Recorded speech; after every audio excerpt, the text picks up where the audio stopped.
शाहजी, ऐसा मत करो, मैं मर जाऊंगी। शाहजी, मैं इसे बर्दाश्त नहीं कर सकती। वह नाजुक लड़की शाहजी की तीव्र भावनाओं को सहन करने में असमर्थ होकर शाहजी की भारी उपस्थिति में तड़प रही थी। दिलावर शाह ने कहा, बच्चे को जन्म देना इतना बड़ा उपकार नहीं है। पहले पति की गर्मी सहन करनी पड़ती है, फिर एक महिला बच्चे को जन्म दे सकती है। दिलावर शाह जो 32 साल का आदमी था और मारिया एक नाजुक कुंवारी लड़की। दिलावर शाह जो शादीशुदा होने के बावजूद अभी भी प्यासा था। जब उसने ऐसी खूबसूरत जवान और कोमल लड़की को पाया तो उसका पागलपन और भी भड़क गया। वो अपनी भावनाओं पर नियंत्रण खो चुका था। दिलावर शाह ने कहा, मैंने अभी कुछ भी नहीं किया है। मैं अपने हाथों से तुम्हारी कमजोरियों पर प्यार बरसा रहा हूँ। मारिया को अभी तक इन बातों का पता नहीं था, पर वह पहली बार किसी मर्द के इतने करीब आई थी और वह बहुत घबराई हुई डरी हुई थी। दिलावर शाह अपनी उंगलियां चलाकर उसके नाजुक शरीर को अपनी मर्दाना ताकत को झेलने लायक बनाने की कोशिश कर रहा था। दिलावर शाह की बेशर्मी के कारण मारिया जहां मरने को थी, वहीं दिलावर शाह की भावनाएं बेलगाम थी और वो अपनी उंगलियों से उसकी संकीर्ण गहराइयों को नाप रहा था। शादीशुदा होने के बावजूद वह प्यासा था। उसे कभी किसी और का सुख नहीं मिला था। जैसे प्यासे को अचानक पानी मिल जाए, वो उसे एक ही घूंट में पी जाना चाहता था। दिलावर शाह की भावनाओं का भी यही हाल था। वह एक ही रात में मारिया को हर तरह से अपना लेना चाहता था। उसके आकर्षण रूप को देखकर जो डर और बेचैनी के कारण सफेद हो रहा था, मानो काटो तो शरीर में खून ही ना हो। शर्म और डर के मिले जुले भावों ने उसे दिलावर शाह के सामने अपनी पलकें बंद करने पर मजबूर कर दिया। मारिया के यह शब्द सुनकर, ऐसा मत करो शाह, ऐसा मत करो। उसके मुंह से यह शब्द निकलते ही दिलावर शाह की भावनाएं और भी प्रबल हो गई। उस पर ऐसा नशा छा गया था। बस एक ही चीज की कमी थी और वह थी मारिया। दिलावर शाह अचानक से उठकर टिश्यू पेपर से हाथ पोंछने लगा। उसने अंदाजा लगा लिया था कि मारिया बहुत छोटी है। मारिया को थोड़ा और दर्द सहना पड़ेगा। लेकिन दिलावर शाह आज रात मारिया के जवान हुस्न को माफ नहीं करने वाला था। मारिया की तड़प, मारिया का रोना, मारिया की सिसकी आज दिलावर शाह को स्वार्थी होने पर मजबूर कर चुकी थी। वह अपने एक हाथ की मदद से मारिया की धड़कनों को मसल रहा था। उसकी सिसकियां दिलावर शाह के कानों में रस घोल रही थी। मारिया चीख उठी। दिलावर शाह ने उसकी चीख को अपने होठों में दबा लिया था। अब मारिया की आवाज बंद हो चुकी थी। उसकी आंखों में सिर्फ आंसू बह रहे थे। लेकिन दिलावर शाह पूरी लगन से अपने काम में लगा हुआ था। मारिया की धड़कनें भी जोर जोर से नाच रही थी और दिलावर शाह को चक्कर आ रहा था। दिलावर शाह ने जैसे ही आखिरी बार किया, उसने ठंडी सांस ली और उसके ऊपर गिर पड़ा। मारिया के लिए यह किसी इम्तिहान से कम नहीं था। दिलावर शाह के जोर को सहते सहते वह दर्द से दोहरी हो गई थी। अचानक उसने नीचे देखा तो चादर खून से लथपथ थी। वह रो पड़ी और बोली, देखो शाह, खून निकल रहा है। शाह ने उसे पागलों की तरह चूमा और कहा, मेरी जान, आज तुम्हारी पहली रात थी, इसीलिए यह सब कुछ हुआ। यह सब तो सभी लड़कियों के साथ होता है। चिंता करने की कोई जरूरत नहीं है। भविष्य में जब मैं तुम्हारे पास आऊंगा तो ऐसा कुछ नहीं होगा। वो उसे अपनी बाहों में जकड़े हुए था, उसे सुरक्षा का एहसास दिला रहा था। उस रात दिलावर शाह ने मारिया के खूबसूरत जिस्म को 2-3 बार सहलाया था। सुबह जब दिलावर शाह ने आंखें खोली तो मारिया उसकी छाती पर लेटी सो रही थी। आज पहली बार जिंदगी में दिलावर शाह को एक ऐसी औरत का सुख मिला था और वह सिर से पैर तक पूरी तरह से खुशी से भर गया था। उसे पूरी तरह से पता था कि रात भर उसने मारिया के साथ जो कुछ किया था, उसकी वजह से वह बहुत थक गया था। दिलावर शाह ने मारिया को फिर से परेशान करना उचित नहीं समझा। वह शांति से उठा और वॉशरूम गया, फ्रेश हुआ, अपने ऑफिस जाने के लिए तैयार होने लगा। जाते समय उसने अपनी बीवी को सलाह दी थी कि मारिया का अच्छे से ख्याल रखना।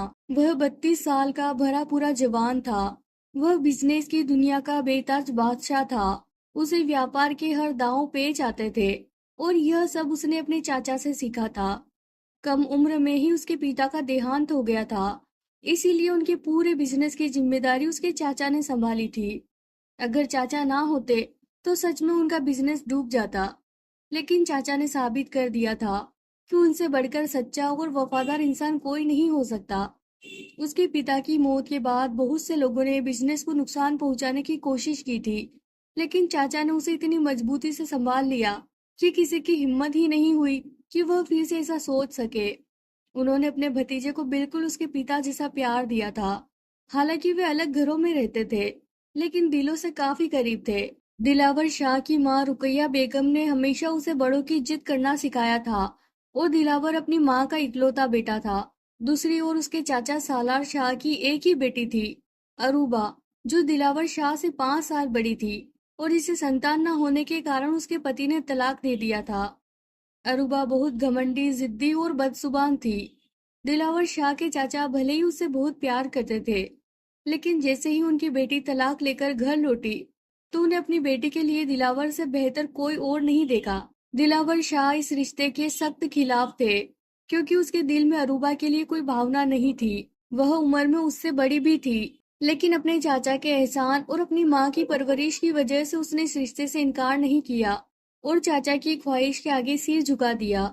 सालार शाह अपने भतीजे की आज्ञाकारी स्वभाव पर फूले नहीं समा रहे थे और उसे अपना बेटा ही मानते थे, लेकिन उन्हें अपनी बेटी से ज्यादा उम्मीदें नहीं थी।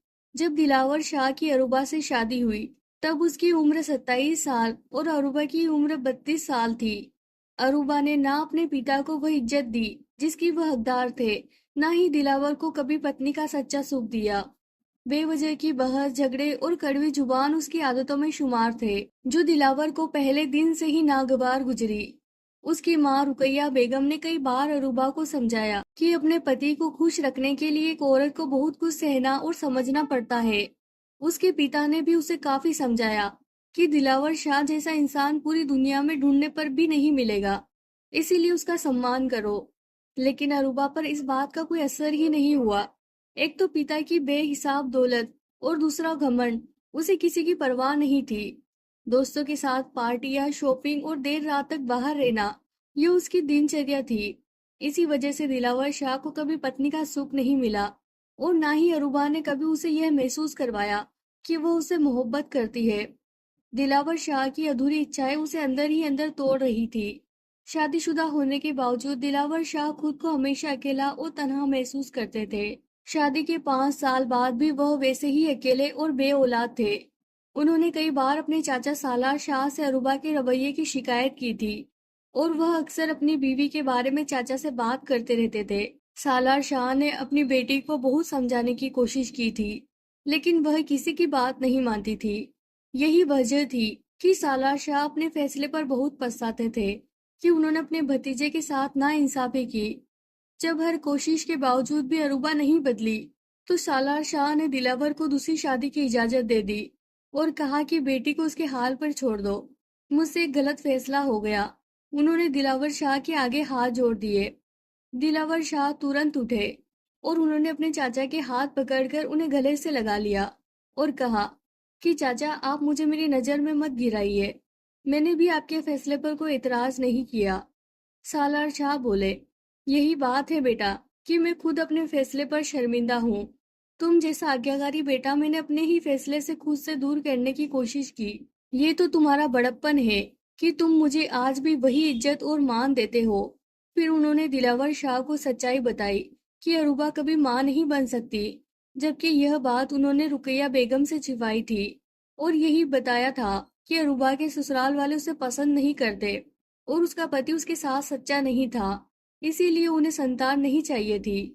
लेकिन अब सलार शाह ने सारा सच बता दिया और दूसरी शादी की इजाजत दे दी। दिलावर शाह ने यह सारी बातें अपनी माँ को बताई और रुकैया बेगम भी दूसरी शादी के हक में थी। वह जानती थी कि उनका बेटा 5 सालों से कितना बड़ा अजाब झेल रहा है। इन 5 सालों में कोई भी दिन ऐसा नहीं था जब अरूबा ने दिलावर शाह से प्यार से बात नहीं की हो, बल्कि हमेशा छोटी छोटी बातों पर लड़ाई झगड़ा करती रहती थी। दिलावर शाह ने ऑफिस और घर की दूरी की वजह से एक फ्लैट ले रखा था, ताकि कभी देर हो जाए या मौसम खराब हो तो वहीं रुक सके। उस फ्लैट की देखभाल के लिए उन्होंने एक बुआ को रखा हुआ था, जो खाना वगैरह भी बना देती थी। बुआ का एक जवान बेटा था जो शादीशुदा था, लेकिन उसकी बीवी बहुत झगड़ालू थी और बुआ को घर में बर्दाश्त नहीं करती थी। बुआ की बहन का अचानक निधन हो गया था और उसकी 15 साल की बेटी मारिया को मजबूरन बुआ को अपने बेटे के घर लाना पड़ा। लेकिन उसकी बहू रजिया उस लड़की को बिल्कुल बर्दाश्त नहीं करती थी। हर समय झगड़ा करती और तरह तरह के इल्जाम लगाती रहती थी। मारिया बेचारी अपनी माँ के गम में डूबी रहती थी। रजिया की हमेशा यही कोशिश रहती थी कि किसी तरह मारिया को घर से निकाल दिया जाए। इसके लिए उसने अपने भाई को इस्तेमाल करने की योजना बनाई। उसका भाई सफदर एक नंबर का नशेड़ी था। 2 शादियां कर चुका था, लेकिन अपनी बीवियों पर जुल्म करता था। इसीलिए कोई भी उसके साथ नहीं टिक पाई थी। रजिया को जब मारिया से छुटकारा पाना था, तो उसे यही आसान हल नजर आया कि उसे अपने भाई सफदर के साथ बांध दिया जाए। उसने इसके लिए एक प्लान बनाया। वो शॉपिंग के बहाने घर से निकली और पीछे से अपने भाई सफदर को घर आने की दावत दे दी। और जो योजना उसने मारिया के लिए बनाई थी, वो अपने भाई के साथ तय कर ली थी। सफदर अपने दोस्त बिलाल को साथ लेकर रजिया के घर की ओर चल पड़ा। इरादा यही था कि बिलाल घर में घुसेगा और मारिया के साथ थोड़ी बहुत बदतमीजी करेगा। ऊपर से रजिया भी पहुंच जाती है और बिलाल कहता है कि उसे मारिया ने ही बुलाया था। वह अक्सर तन्हाई में मारिया से मिलते रहता है। मारिया पर इतना घिनौना इल्जाम लगाने के बाद वे बिलाल को दिखावे के लिए मारते पीटते हैं और घर से निकाल देते हैं। और फिर रजिया शोर मचाती है कि पता नहीं मारिया ने उसके साथ कितनी बार मुंह काला किया होगा। अपने घर की इज्जत बचाने के लिए अब उसके पास यही एक हल बचा है कि मारिया की शादी जल्द से जल्द सफदर से कर दी जाए और सफदर भी मारिया से शादी करके बुआ को अपना एहसानमंद कर देगा। लेकिन होना वही था जो किस्मत को मंजूर था। वैसे तो बुआ अक्सर दिलावर शाह के फ्लैट पर ही रहती थी, लेकिन जब से उसकी भांजी उसके पास आई थी और बहू का रवैया अपनी भांजी के साथ देखा, तो वो ज्यादा परेशान रहने लगी थी और अक्सर शाम को घर लौट आती थी। आज बुआ की तबीयत कुछ ठीक नहीं थी, इसीलिए वह दिलावर शाह के फ्लैट पर नहीं गई थी और रजिया ने बहाना बनाया था कि वह बुआ को डॉक्टर के पास ले जा रही है। मारिया ने भी जिद की थी कि वह साथ चलेगी, लेकिन रजिया ने उसे घर पर ही छोड़ दिया, ये कहकर कि वह खाना बनाए और हम जल्दी ही लौट आएंगे। लेकिन रजिया का अंदरूनी प्लान कुछ और ही था। आज मौसम भी कुछ ठीक नहीं था। बादल छाए हुए थे और हल्की हल्की हवाएं चल रही थी। बुआ ने लाख कोशिश की कि वह रजिया के साथ अकेले डॉक्टर के पास नहीं जाएगी और अगर जाना है तो मारिया को साथ ले चलो, लेकिन रजिया ने उसकी एक ना चलने दी। मारिया घर में अकेली थी और रजिया अब तक वापस नहीं आई थी। जैसे ही उनका प्लान सफल होता, रजिया वापस आ जाती। वह अपने भाई की कॉल का इंतजार कर रही थी। मारिया ने अंदर से दरवाजा बंद किया हुआ था और वह खाना बना रही थी। तभी बिलाल, जो सफदर का दोस्त था, दीवार फांदकर घर में घुस आया। उसने देखा कि मारिया किचन में खाना बना रही है। पीछे से जाकर उसने मारिया को अपनी बाहों में भरना चाहा। मारिया ने जैसे ही किसी की मौजूदगी महसूस की, वह डर कर पीछे मुड़ी और सामने एक अजनबी लड़का देखकर उसके होश उड़ गए। डर के मारे उसके मुंह से आवाज ही नहीं निकली। उधर दिलावर शाह ने फ्लैट पर फोन किया तो किसी ने फोन नहीं उठाया। उन्हें चिंता हुई तो उन्होंने चौकीदार को कॉल की। चौकीदार ने बताया कि आज बुआ आई ही नहीं है। बुआ का घर दिलावर शाह के ऑफिस के रास्ते में ही था, इसीलिए उन्होंने सोचा कि जाते हुए बुआ को साथ ले लेते हैं, क्योंकि आज उनका घर जाने का कोई इरादा नहीं था। मौसम खराब होने की वजह से वह अपने फ्लैट में ही रहना चाहते थे, इसीलिए उन्होंने अपनी गाड़ी का रुख बुआ के घर की तरफ कर लिया। उधर बिलाल, जो मारिया को देखकर खबासत से मुस्कुरा रहा था, उसे सिर्फ यही इजाजत थी कि वह मारिया को थोड़ा तंग करेगा और रजिया घर पर आ जाएगी। लेकिन जब उसने इतनी हसीन लड़की को सामने देखा तो खुद पर काबू नहीं रख सका और पागल होकर मारिया को अपने कब्जे में करने की कोशिश करने लगा।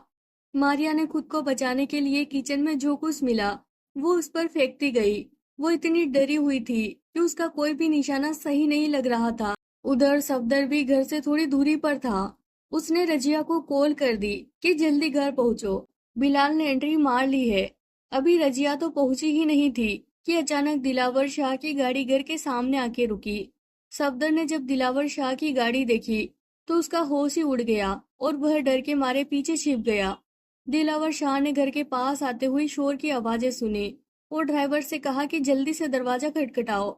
ड्राइवर ने कई बार दरवाजा खटखटाया, लेकिन जब दरवाजा नहीं खुला तो दिलावर शाह ने हुक्म दिया कि अंदर कूदकर दरवाजा खोलो। ड्राइवर जैसे ही अंदर कूदा और दरवाजा खोला, दिलावर शाह तेजी से घर में घुसे। उन्होंने जैसे ही उस कमरे की तरफ रुख किया जहां से शोर आ रहा था, तो उन्होंने एक बेहद हैरान कर देने वाला मंजर देखा। एक मासूम सी 15 साल की बच्ची खुद को छुड़ाने की जान तोड़ कोशिश कर रही थी, लेकिन उस पर झुका हुआ इंसान उसे छोड़ने को तैयार नहीं था। दिलावर शाह ने एक झटके में उस लड़के को खींचा और उसकी पिटाई शुरू कर दी। मारिया का डरा सहमा हुस्न देखकर दिलावर शाह बेकाबू हो चुके थे। वह लड़का खुद को छुड़ाकर घर के बाहरी दरवाजे की ओर भागा, लेकिन आगे से ड्राइवर उसे पकड़ लिया। मारिया इतनी डर चुकी थी कि वह दिलावर शाह के पीछे छिप गई। उसने अक्सर दिलावर शाह को बुआ के साथ देखा था। आज दिलावर शाह पहली बार मारिया को देख रहे थे और अपनी ही नजर में वह लड़की उनके दिल को छू गई। दिलावर शाह ने उसे चादर से ढक लिया। इतने में रजिया और बुआ भी घर पर पहुंच गई और घर में इतना हंगामा और लोगों को देखकर बुआ को कुछ गड़बड़ का एहसास हुआ। वह अपनी तबीयत भूलकर अंदर भागी और मारिया को देखा। मारिया ने जैसे ही बुआ को देखा, वह रोती हुई उनके सीने से लग गई और सारी स्थिति उन्हें बता दी, जिस पर रजिया ने शोर मचाना शुरू कर दिया और सारा इल्जाम मारिया पर डाल दिया कि जरूर यही घर में लड़कों को बुलाती होगी। मगर दिलावर शाह ने सब कुछ अपनी आंखों से देख लिया था और बुआ भी सारी सच्चाई जान चुकी थी कि रजिया किस हद तक गिर सकती है। बुआ ने बिना कुछ सोचे समझे मारिया को साथ लिया और दिलावर शाह की गाड़ी में बैठ गई। बुआ दिलावर शाह के खानदानी घर की नौकरानी थी, जो उनके वालिद के जमाने में उनके घर में काम करती थी। लेकिन अरूबा ने उन पर चोरी का इल्जाम लगाकर उन्हें जलील किया और घर से निकाल दिया था। जब दिलावर शाह को इस बात का पता चला तो उन्हें दिल से दुख पहुंचा और वह फौरन बुआ के घर गए, उनसे माफी मांगी और उन्हें अपने फ्लैट में ले आए। यही वक्त था जब दिलावर शाह की पहली मुलाकात मारिया से इन हालात में हुई। रास्ते भर दिलावर शाह ने कुछ नहीं कहा। बारिश भी तेज हो चुकी थी। जैसे ही वह फ्लैट पहुंचे,